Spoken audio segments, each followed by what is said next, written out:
This is a journey to discover the essence of one of the world's most ancient civilizations.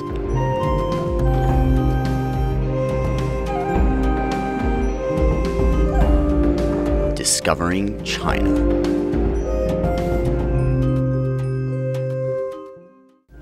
Hi, I'm Melina Wang and welcome to Discovering China, your chance to explore China's 5,000 years of rich cultural heritage.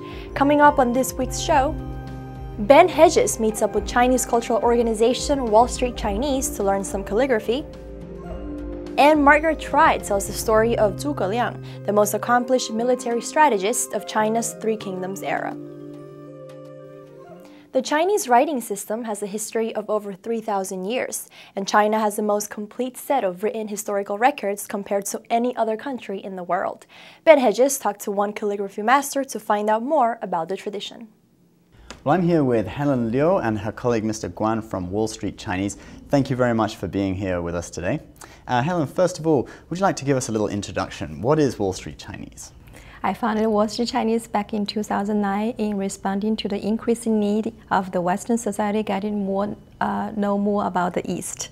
And I understand that you do a lot of promotion of traditional Chinese arts and language in New York. Could you tell us a little bit about that? Other than business Chinese, which is the initial reason of setting up Wall Street Chinese, we also promote a lot of Chinese art and culture. We've been organizing more than 200 events, seminars, workshops, and classes around traditional Chinese culture, and then such as our signature class, calligraphy. We've been running it every other week in our offices and studios for the last 3.5 years. And I want to introduce you our calligraphy teacher, Mr. Guan, to you. 关先生，你好，谢谢你来到我们电视台，介绍你的书法。请你先介绍书法的历史和发展过程。好，中国的书法是源远流长，是有3000多年的历史。在中国的书法是从劳动去创造出来，首先是从借形来记录文字，后来发展到象形文字。象形文字就是说，你见那个太阳啊，见个太阳。 它呢，就写成那个太字，啊，这个是一个象形。月亮，啊，它呢也按照这个月亮写成那个月字。这是中国的书法是从象形到线条文字。这中国的书法有3000多年的历史。 请你现在给我们示范你的书法和不同的书体。好，再写给你们看一看。中国的书法呢，它的特点就是这样。今年是龙年，啊，从中国的龙字开始，最古老的龙字。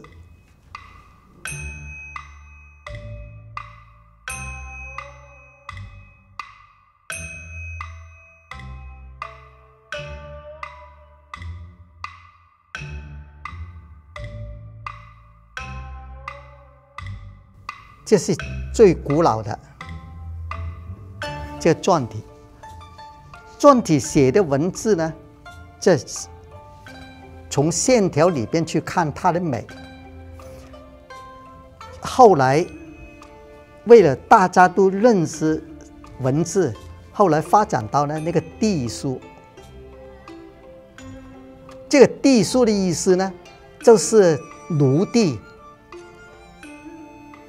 做工的人都能懂得怎么去写，这是隶书。但是隶书呢，写得很乱，很慢。从隶书发展到呢，写正楷。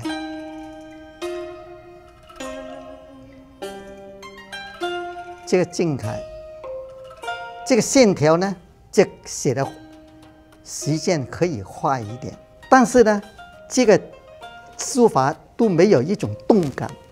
后来呢，在写那个草书，这产生一种龙的动感。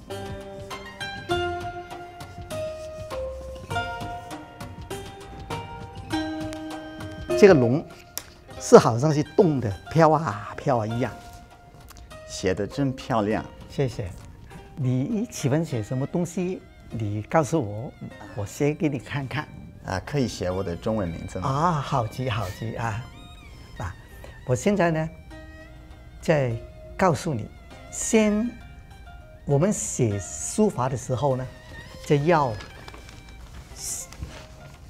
从点开始学，点、行、竖、撇、捺、竖欧、横截，这个基本的笔画来练。然后呢，你的文字是一行一竖一行。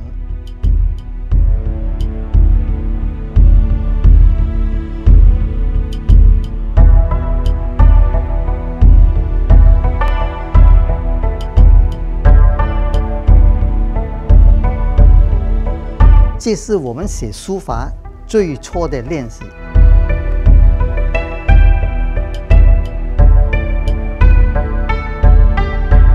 然后练习惯了，我们呢就可以写那个地数。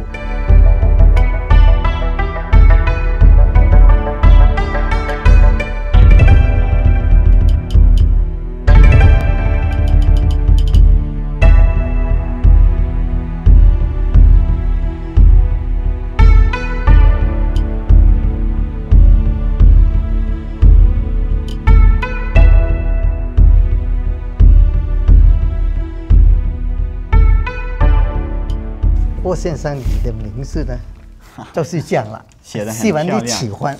我就挂在我的墙上，非常感谢你。不用客气。关先生，谢谢你今天来跟我介绍中国传统的书法。我的西方人喜欢学书法的时候呢，我很喜欢按照我的心得告诉你们怎么去学好写那个中国书法。好，关先生 ，Helen， 谢谢你们。不用客气。Last week, Margaret Tri told the story of Guan Yu, Liu Bei's famous general, being treated by the legendary Chinese doctor Hua Tuo during the Three Kingdoms era. This week, we introduce you to Liu Bei's outstanding chief military advisor, Zhuge Liang, who has become a household name for many Chinese. Zhuge Liang, also known as Kunming, lived from 181 to 234 AD during the Three Kingdoms period of Chinese history. He was born in what is now Shandong province.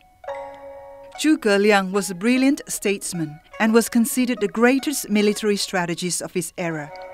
He was Liu Bei's chief military advisor and was later appointed Prime Minister of the Shu state after the Three Kingdoms were established.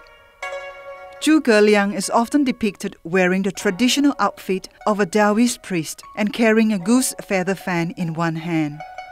His reputation as a gifted intellectual living in seclusion earned him the nickname Crouching Dragon, or Wu Long in Chinese. According to historical accounts, Liu Bei visited Zhuge Liang's humble thatched cottage 3 times, seeking his help.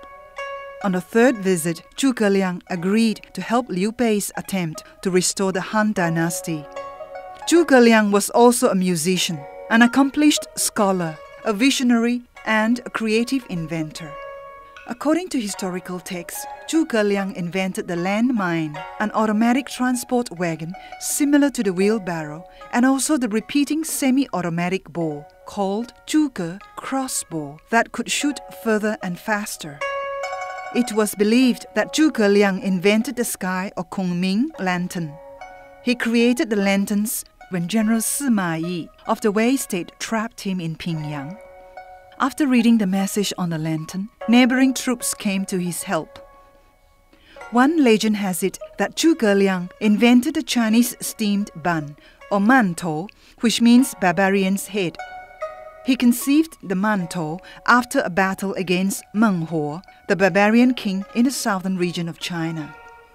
Zhuge Liang and the Shu army had to cross a dangerous, swift-flowing river.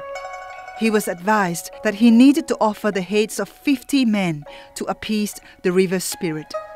But Zhuge Liang did not want to sacrifice any human life. He killed some cows and horses instead, placed the meat inside the steamed buns, shaped roughly like human heads, and threw the buns into the river. Hence, he called the steamed buns mantou. It was believed that Zhuge Liang created a stone formation called the stone Sentinel maze, using the ancient theory of the 8 trigrams or Bagua. Many took this formation as supernormal. Zhuge Liang was believed to have supernormal powers because of his abilities to harmonize with natural forces and to come up with creative solutions in the midst of danger. He excelled in a reading of the ancient Taoist I Ching or the Book of Changes. He created the 8 dispositions battle tactics or army formations based on his understanding of the I Ching and the Bagua. The legendary stories of Zhuge Liang charmed many Chinese who respected him like a god. This was more so after a Ming Dynasty writer, Luo Guanzhong, published the historical novel Romance of the Three Kingdoms. Today, Zhuge Liang's military prowess, loyalty, and devoted service to Liu Bei have been immortalized in literary works such as books, poetry and songs, movies and even video games.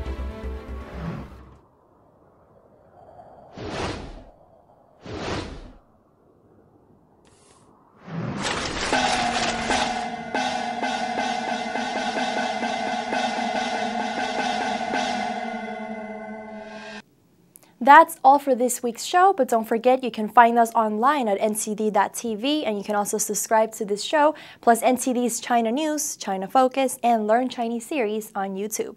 We'll have an all-new show for you next Friday, but until then, I'm Melina Wong, and you've been watching Discovering China.